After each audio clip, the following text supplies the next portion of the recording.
Life, a complexity that emerged on our beautiful planet, Earth, sitting along the vastness of space, the universe, a species that is striving, humanity. Through the immeasurable continuity of our collective learning, our thirst for knowledge, desire for exploration, craving for discovery, need for innovation, and search for meaning have brought forth countless creations, breakthroughs, achievements, and realizations about the mysteries of life and the universe. You can see it in the words inside textbooks to the towering buildings that cover up the horizons. The modern revolution has brought us in a new dawn of consumption and production.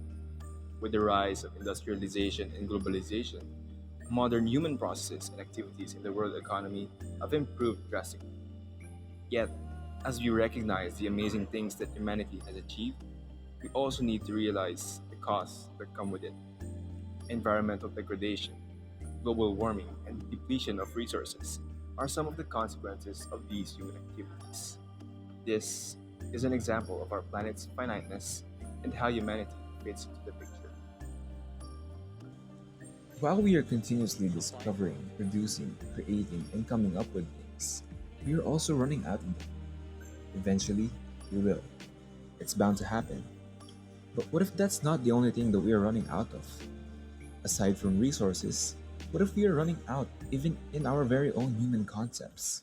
Like culture, Philippines, a country of diverse culture.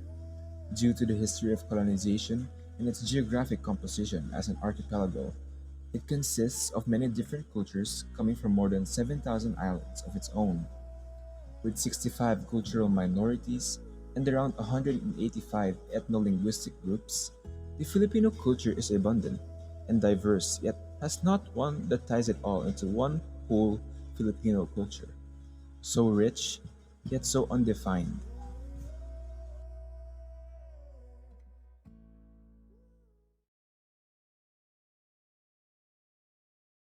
If culture is amassed through history, experiences, and the people, then the Philippines should be rich and filled with it. You can go to different islands, different provinces, and sure enough, they all have their own unique culture to boast and be proud of.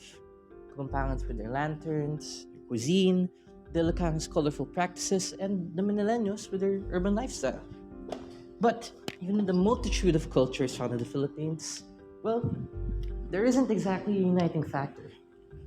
Somehow, the cultures seem very individualistic, landlocked to the region to which they are attributed. In fact, do we even have something truly Filipino to consider as culture? Even the name Philippines was derived from the old Spain given name Filipinos. Another country once under Spain, Mexico, even has its own pre colonial name, Anahuac. What stops us from having that? To this, we raise the question of finiteness. We jumped on this topic hoping to shed light on possible cultural erasure within our country, only to find ourselves asking, do we even have distinct unifying evidence for the existence of encompassing Filipino culture?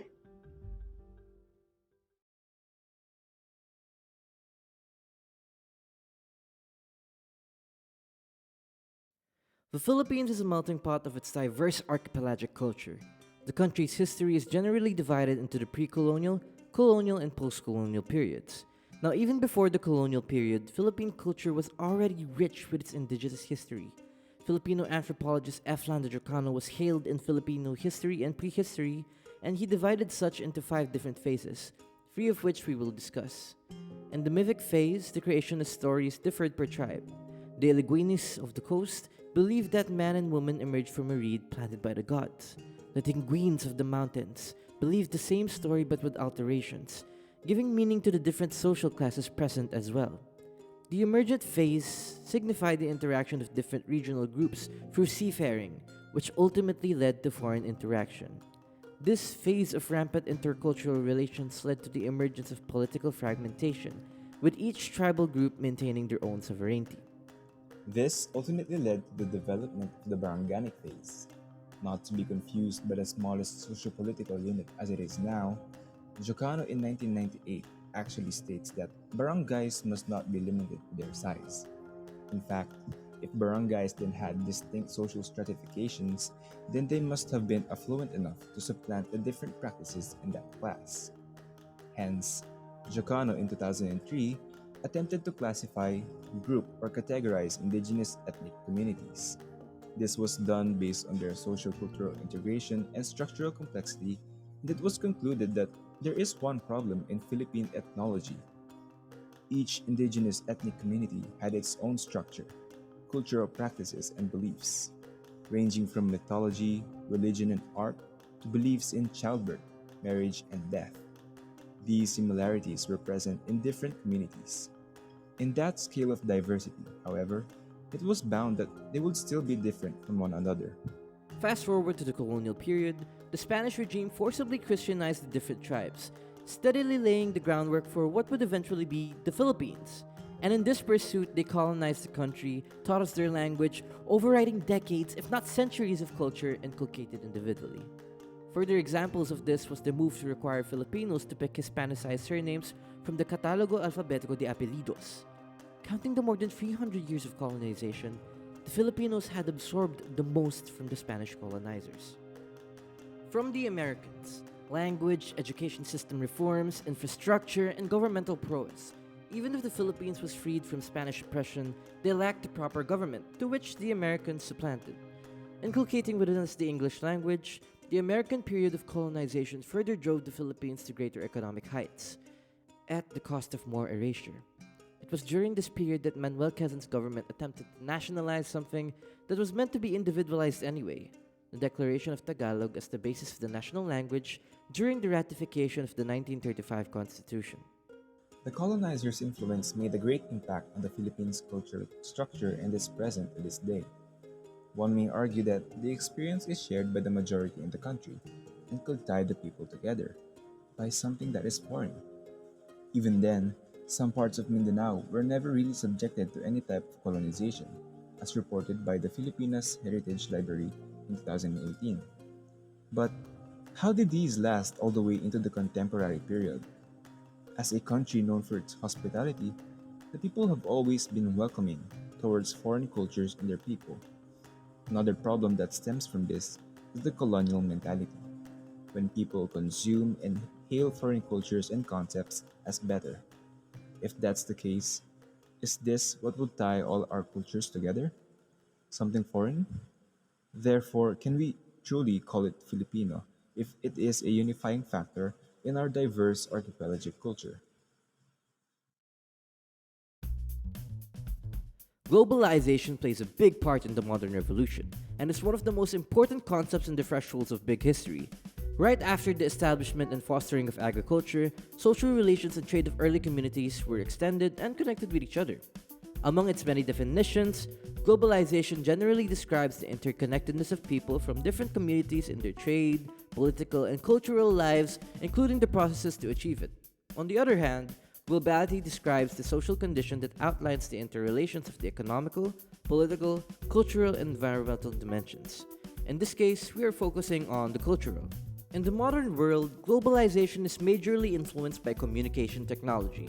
Through media, communication platforms, and most of all, the internet, globalization is achieved by using these to connect people from different places.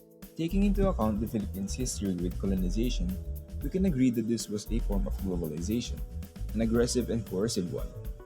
Modern cultural globalization is not like that at all. It is more so focused on the audience's consumption of media. Different cultures are not being enforced, but are willingly consumed by the people, even more than that of their own. One example is the Korean wave. Variety shows, dramas, and music, even language and food. Korean culture has a huge influence on the current Filipino generation.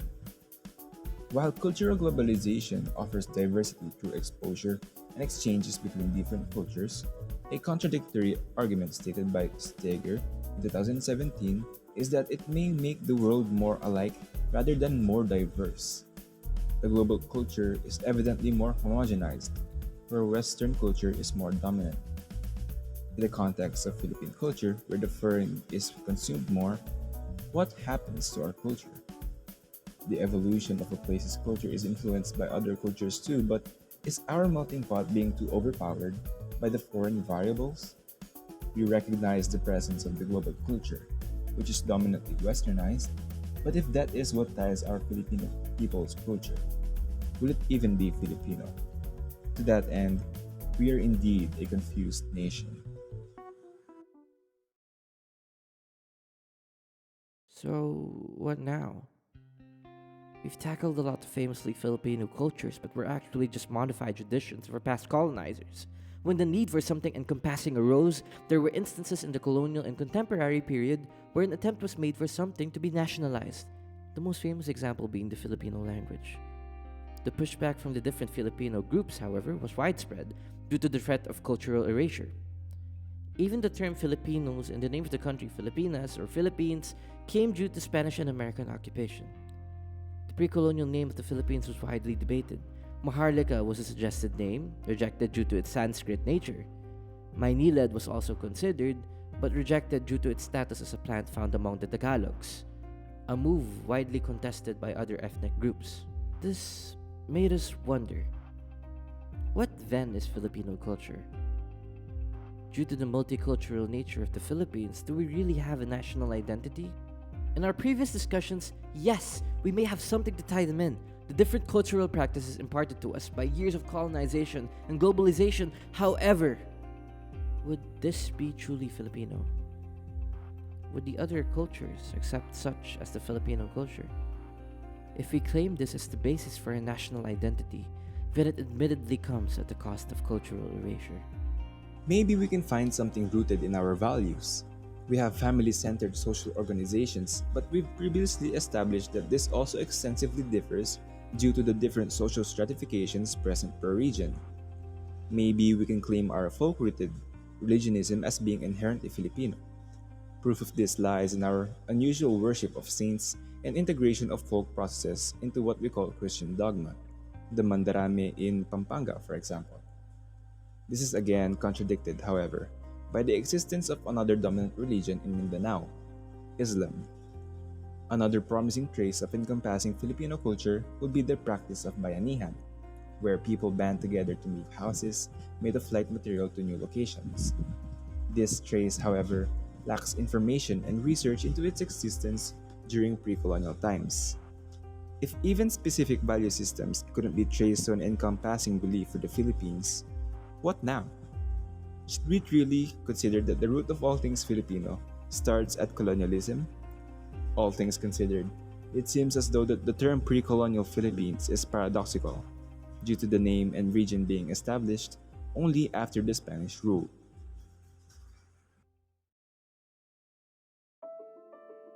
How does this tie into finiteness? Well, when we speak of the finiteness of the planet, we mean the material resources. But in this topic, we dwell on the finiteness of things beyond that, like our very own human concepts, like culture. We started this topic to shed light on cultural erasure in our country, only to be greeted with harsh truths, those that point to our country having no true encompassing culture. This being said, are we able to define something as Filipino culture if most of it is borrowed from colonial influences? Our discussions and search to define Filipino culture led us to one thing: a realization.